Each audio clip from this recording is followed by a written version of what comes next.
Assalamualaikum warahmatullahi wabarakatuh. Perkenalkan, saya Fadil Zian Rizky beserta rekan saya Bunga Pertiwi. Kami dari kelompok 2 ingin mempresentasikan alat di industri kimia, yaitu distilasi. Yang pertama ada fungsi. Destilasi adalah metode untuk memisahkan campuran senyawa dalam cairan berdasarkan perbedaan kecepatan dan relativitas volatilitas sehingga mengubah fase campuran senyawa cairan tersebut. Dalam proses kimia, proses penyulingan ini dapat dikategorikan sebagai jenis perpindahan massa. Destilasi juga dapat memisahkan suatu campuran yang didasarkan pada perbedaan titik didih dan tekanan uap yang signifikan.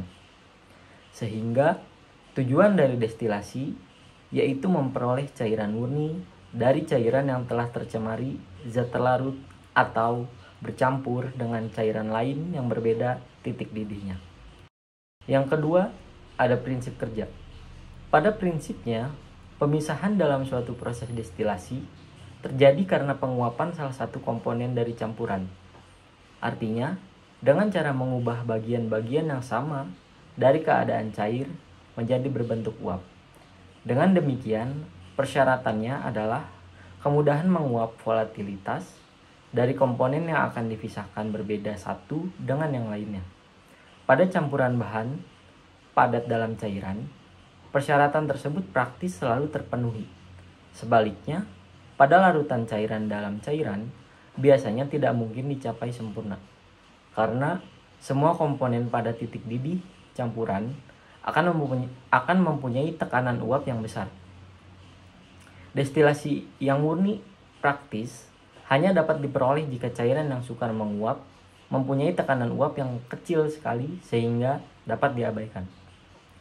Secara umum, destilasi merupakan teknik pemisahan yang didasari atas perbedaan titik didih atau titik cair dari masing-masing zat penyusun dari campuran homogennya.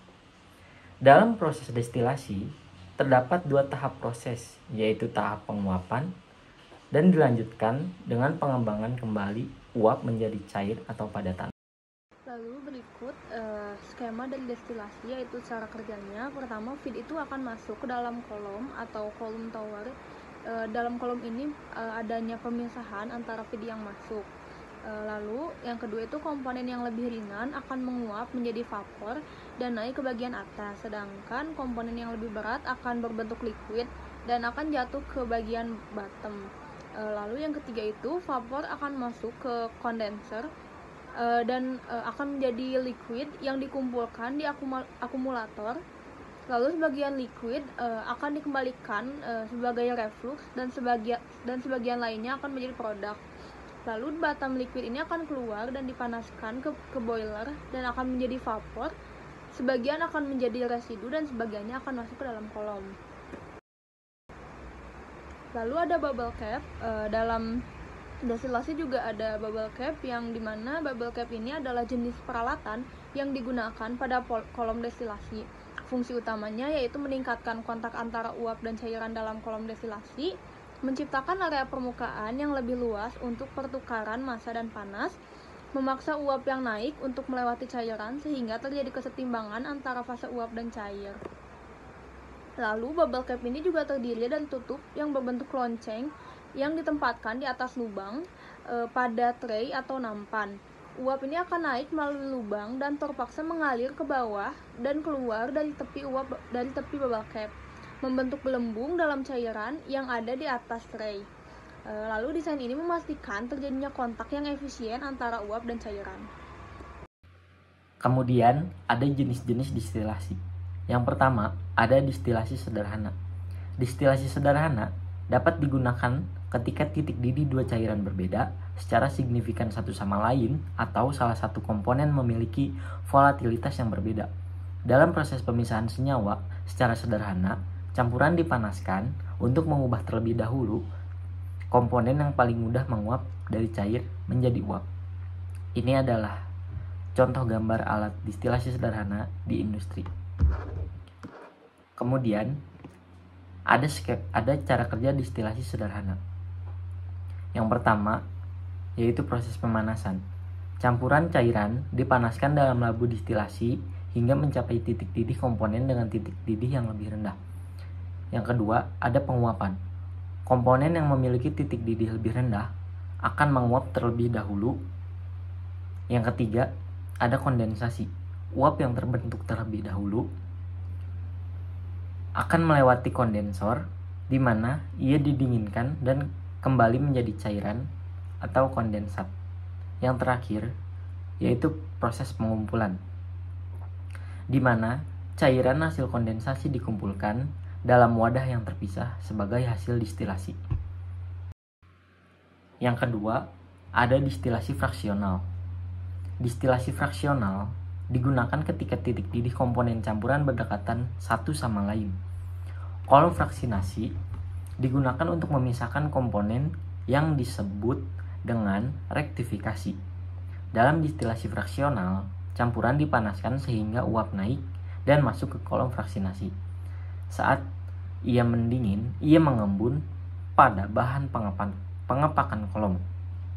Ini adalah salah satu contoh gambar alat di industri. Kemudian, ada cara kerja distilasi fraksional. Pertama, pemanasan campuran. Campuran cairan dipanaskan dalam labu distilasi hingga mencapai titik didih komponen yang paling mudah menguap. Yang kedua, penguapan dan masuk ke kolom fraksional. Uap yang terbentuk naik ke dalam kolom fraksional yang biasanya berisi lempeng distilasi atau bahan pengisi, misalnya cincin, rosji, atau kaca berpori. Dalam kolom ini, uap mengalami pengembunan dan penguapan berulang kali. Yang ketiga, pemisahan berdasarkan titik didih. Komponen dengan titik didih lebih rendah akan menguap lebih cepat dan naik lebih tinggi. Komponen dengan titik didih lebih tinggi akan mengembun lebih cepat dan kembali ke labu distilasi. Yang keempat, kondensasi dan pengumpulan fraksi. Uap yang mencapai bagian atas kolom masuk ke kondensor, di mana ia didinginkan dan berubah kembali menjadi cairan. Cairan ini dikumpulkan dalam wadah terpisah sebagai fraksi yang lebih murni. Yang kelima, pemisahan fraksi yang berbeda. Jika terdapat beberapa komponen dengan titik didih berbeda, masing-masing akan terkondensasi dengan ketinggian tertentu dalam kolom. Dengan mengatur suhu dan titik pengambilan fraksi, berbagai zat dapat dipisahkan. Lalu jenis selanjutnya itu ada destilasi uap. Destilasi uap digunakan untuk memisahkan komponen yang pekat terhadap panas. Semua senyawa yang didestilasi uap rata-rata memiliki titik didih yaitu 200 derajat Celcius.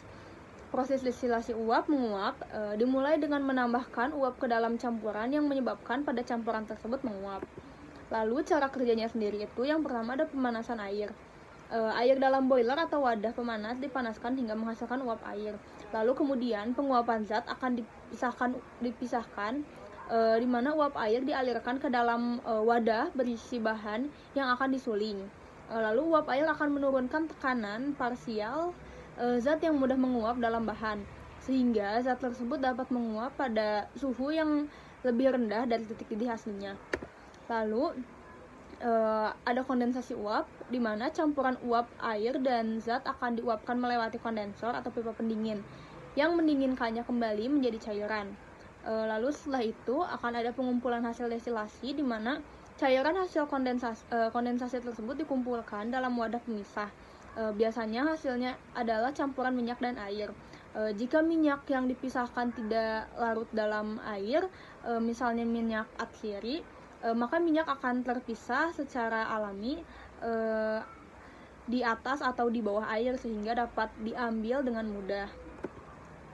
Lalu selanjutnya itu ada destilasi vakum. Destilasi vakum ini digunakan untuk memisahkan komponen yang memiliki titik didih tinggi dan memiliki senyawa yang tidak stabil. Dengan pengertian senyawa ini terdekomposisi sebelum atau ketika mendekati titik didihnya. Secara umum, destilasi vakum diterapkan pada komponen yang memiliki titik didih rata-rata yaitu di atas 150 derajat Celcius. Lalu cara kerjanya sendiri itu yang pertama itu ada pengurangan tekanan. Sebelum pemanasan, sistem destilasi dibuat vakum menggunakan pompa vakum.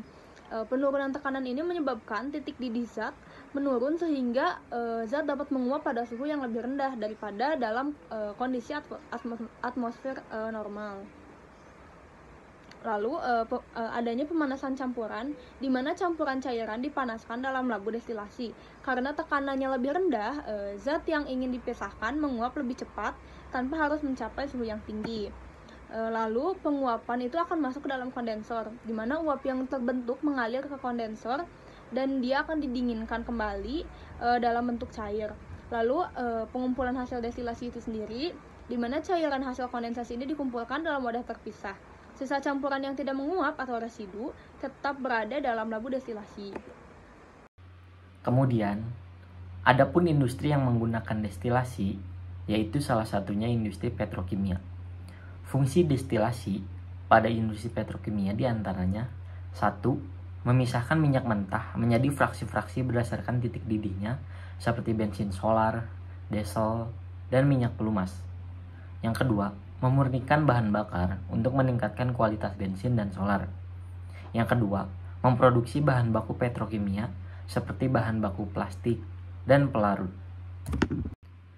Kemudian yang kedua, yaitu industri pupuk. Fungsi destilasi pada industri pupuk diantaranya, yang pertama, pemisahan dan pemurnian bahan baku. Memisahkan komponen yang tidak diinginkan dari bahan baku utama seperti amonia, asam nitrat, dan asam fosfat. Yang kedua, produksi amonia. Proses Haber-Bosch yang digunakan untuk produksi amonia dari nitrogen dan hidrogen melibatkan destilasi. Dan yang terakhir, pengolahan limbah. Membantu memisahkan komponen berbahaya yang berdampak pada lingkungan. Lalu, industri yang menggunakan destilasi ini diantaranya ada industri farmasi juga. Destilasi dalam industri farmasi adalah metode penting yang digunakan untuk memisahkan dan memurnikan zat-zat cair berdasarkan perbedaan titik didih. Proses ini sering digunakan dalam pembuatan obat, ekstraksi minyak atsiri, dan pemisahan komponen aktif dari bahan baku, sehingga memastikan kualitas dan kemurnian produk farmasinya itu sendiri. Lalu, selain industri farmasi, industri minuman beralkohol itu juga memiliki proses destilasi. Karena destilasi ini adalah metode utama dalam produksi minuman beralkohol seperti vodka, whisky, dan rum. Proses ini memisahkan etanol dari campuran fermentasi berdasarkan perbedaan titik didih. Destilasi fraksional sering digunakan untuk mencapai tingkat kemurnian yang tinggi.